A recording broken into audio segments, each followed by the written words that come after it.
Hey, this is Matt with Blackstrike Marketing. Back to you to talk about customer research today and why it's so important for your marketing and your marketing strategy. One of the biggest flaws that I see, hands down, are marketing strategies just created out of thin air. If some agency or some marketing professional thinking of this grandmaster marketing plan behind a desk saying, this is going to work. We're going to generate 800 leads through Google ads, through Facebook ads, Instagram, YouTube, LinkedIn, influencers. And this is how it's going to map back to revenue. Without giving this a second thought of, is this how my customers actually buy? What are the thought process that my customers have? And how is what we're doing in marketing actually helping to influence that journey forward? How are we helping them to solve problems? How are we giving them what they want when they want it? And how do we know exactly what they want? And for a large part of marketing strategies, this is a huge gaping hole. And this is one reason why a lot of strategies don't turn out as promised. Another reason is that companies usually look at marketing almost as a funnel. And, I'm not knocking this, but they're deciding through Google ads, Facebook ads, marketing, how their customers are going to buy. Again, without thinking about how their customers currently buy and what the processes are for them going through that. This customer research identifies all of that, and it makes clear everything. So instead of spreading money, budget, resources like peanut butter on bread, you're going into a casino, stacking your chips, putting it all on black on a roulette table because you know it's going to land there. If you know how your customers buy, what they're looking for, and what they want, everything becomes clear for what you should do in marketing. The problem is just not a lot of people know to talk to customers to do so, or they're scared, or whatever. I do, and this is why a lot of my strategies actually work. Let me take you into a deep dive here into what a deliverable looks like and what you can expect. So give me a sec. Let me pause this, throw this into the corner. Cool. So it may not be totally aesthetically pleasing, but let's just dive in. Some of the things that I look for right away, and maybe taking a step back. In general, what I'm trying to do is map back from the beginning of a customer's kind of buying journey, from the problem that they're looking to solve. What is that? And what was the catalyst that kind of forced them into the market to say, you know what? I need a solution for this problem. That has huge implications for brand awareness, for marketing, for your messaging, for positioning. We go into things like success factors. Well, what plays into an ideal scenario for your customers on what your solution should look like? The minute that you can stop saying, this is what my solution is, and I'm going to get people to buy, and start thinking about, okay, how are my customers thinking about an ideal solution, and how am I marrying that? The minute you're going to start seeing success. It's about talking with your customers first and understanding this. Preconceived beliefs are biases that affect the judgment and affect the outcome of how people go about their research. Let's just say if I knew about you before I started doing research, I could immediately go to you and look at your website, try to find out if you might be the right fit for me, instead of going to many different sites, shortlisting options, and kind of deciding from there. They could be heuristics. And again, this is important to know. Perceived barriers are red flags. And these dive into reasons why your customers would not choose you. And if you don't know the top 1 to 2 reasons why your customers would not choose you and instead choose someone else, that's a huge hole in your marketing strategy. And in the same vein, if you don't know the 1 to 2 top reasons why your customers do choose you, and I'm not thinking, oh yeah, I think this is the reason why. I'm like, no, for sure. Straight from the horse's mouth. Do you know for sure the top reasons why your customers choose you? If you don't know this, this is a huge hole in your marketing strategy. This is what this research helps to provide. Decision criteria. What are the major kind of 1 to 2 factors that are the top ones that influence your customers to purchase your product? And which ones resonate the most? And buying journey 2, this is kind of general throughout. So we take a look at everything from how your customers enter the market and start thinking about their problem and a solution all the way through to their purchase and what that looks like. So let me dive in very quickly here. Priority initiative, what we do here, and this is for all the different pillars that you see down here. These are different categories and different segments of the customer journey. What I do is I do an interview, create a transcript, categorize different parts of the transcript, and then allocate them specifically to these pillars. As you see here, these are all quotes of customers, categorized by customers. And then what I do is I try to qualify the qualitative information here so I can kind of sort things into clusters and then be able to see trends. And this is done for success factors, perceived barriers, and so on and so forth. Buying journey is pretty general, but it takes into account a lot of things that are kind of missed in each of these pillars. How did people first hear about you? What sort of competition did they look at along the way? What 1 to 3 things do people need to see on your website before they click buy now, or talk to sales, or get on a demo? This leads into positioning things well on the website. So you can say, boom, boom, boom. This is what my customers need. This is when they need it. This is how I'm going to message it. And this is the order in which it should be in. I don't want to say too much to lead them down the wrong path. I want to be concise, and I want to say exactly what I want when I want it. How are they marketed to?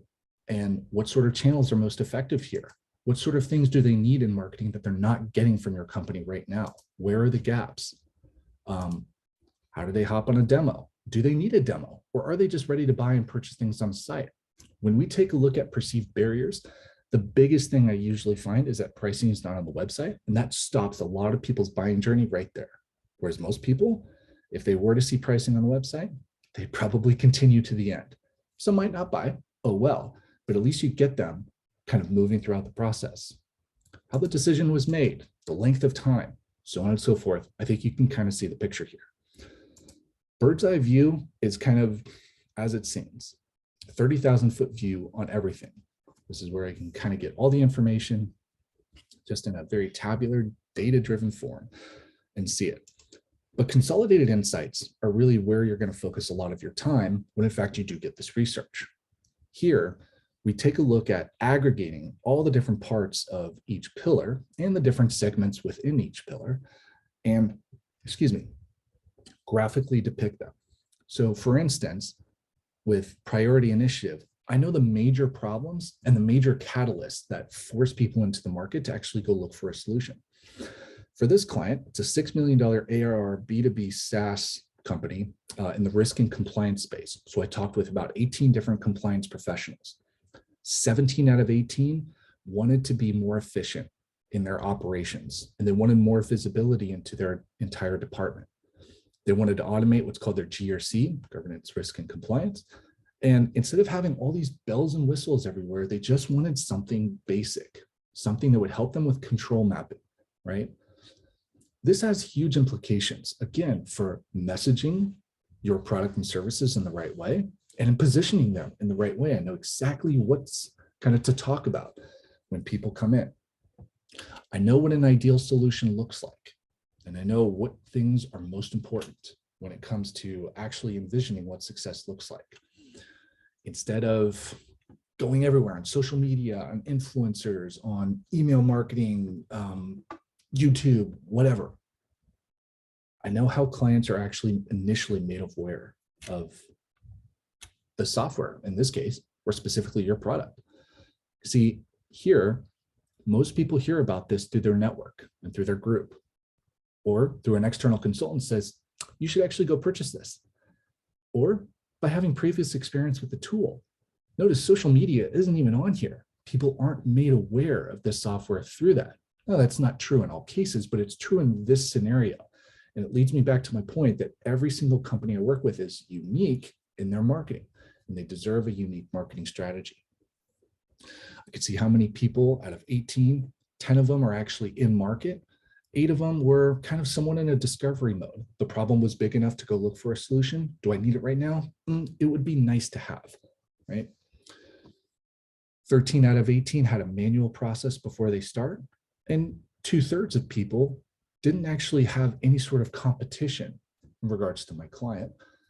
With when they went into a market, they actually looked at someone else. This was the biggest competitor, but you can kind of see in both spaces, this is very decentralized. This tells me that my client has kind of cornered the market, so to speak. And if done correctly, their marketing, that is, it has a major impact. You just need to be able to, again, say the right things and know exactly what to say. When someone comes to the website, I know exactly what to say and when to say it. I know the 1 to 3 things that they're looking for before they click buy now or purchase now, or let me talk to someone in sales. Not only do I know the most important decision criteria in terms of a quantitative sense, I know which ones actually have the most influence on the purchase decision itself. For example, you can see here that improved efficiency got 16 votes out of 18. So that was pretty big, right? But in terms of actually being the biggest one to influence decisions, it was maybe what, 5th or 6th on the list. Having previous experience with the tool, integrating with the GRC, and having a consultant recommend this actually were the most important. So in my mind, I'm seeing all this and thinking, okay, how are we using this to help influence marketing in the future? How are we getting into this in the hands of more consultants who can recommend this? How are we going to more conferences where these consultants are, where networks, groups, and communities and their peers are, where people with previous experience with the tool are actually using this and they can talk with others? How are we getting into more conferences, so to speak, and letting people know through Google, through SEO content, through more articles, through XYZ, what my client kind of needs in the market and what people need in order to kind of make that decision for them. Let's see here. This wasn't a huge factor for my client, but I can advise on a pricing strategy because I know in this case, most customers are price inelastic. $5,000, $10,000, doesn't matter. That was a kind of non-factor for a lot of these different clients. Could have actually raised the prices and been fine. I know the primary gaps that customers have in the process. I know, essentially what we need to kind of fill and bridge in order for that decision criteria to be compressed and accelerated so that that lead to win ratio just keeps going and it gets faster and faster. I know how many people made a leap of faith here and said, well, you know what? I didn't see everything that I wanted, but I'm just going to trust that it's there. I know the length of buying journey. I know how long it takes, so on and so forth. I know the biggest opportunities for improvement and what marketing specifically needs. And I know where marketing should focus their efforts and how and what we should specifically be doing. I know what channels to be able to specifically target along the way and when we should actually target them.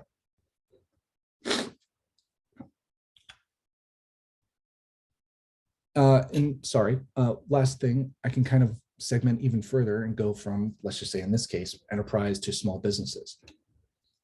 What I do after that, and we're almost done, is I create an executive summary here, and then I ask very specific questions that executives and you would want to know. I map it out by specific departments. In this case, mostly it's marketing, but this could be product development. This could be business strategy, could be sales. Mark it out into subcategories here. And then I provide not only a short answer up front, but a kind of longer answer that helps to describe what I'm talking about a little bit more. I give data to say, oh, okay, great. So I want to back it up. I know exactly kind of where to go. So in this case, I'm asking about the biggest ways to improve awareness. I've got data to back it up. And I've got kind of warrants to my claim here in terms of quotes that back this all up. You can see here that these questions are crucial to understanding your marketing strategy. What are the biggest ways to improve awareness, to improve conversion, to improve retention? What are we doing that's working that can easily be expanded upon? What are the major differences between the segments of enterprises and small businesses? What can we make educational content for? What are the most common barriers in the process that we should look to avoid or look to solve? What's the most common journey? What sort of information do they need along the way, and where can we provide that? Beginning, middle, end of the journey, so on and so forth, right? take this all the way down. In this case, got roughly about 33 questions that are answered. But nevertheless, your marketing strategy is formed from this. This is a comprehensive look at how your customers make decisions and all the data that you need in order to facilitate that. Let me know if you have any questions. Happy to answer them. Message me directly, or let's just get started. Your choice, but I'm happy to help. And let's get this going.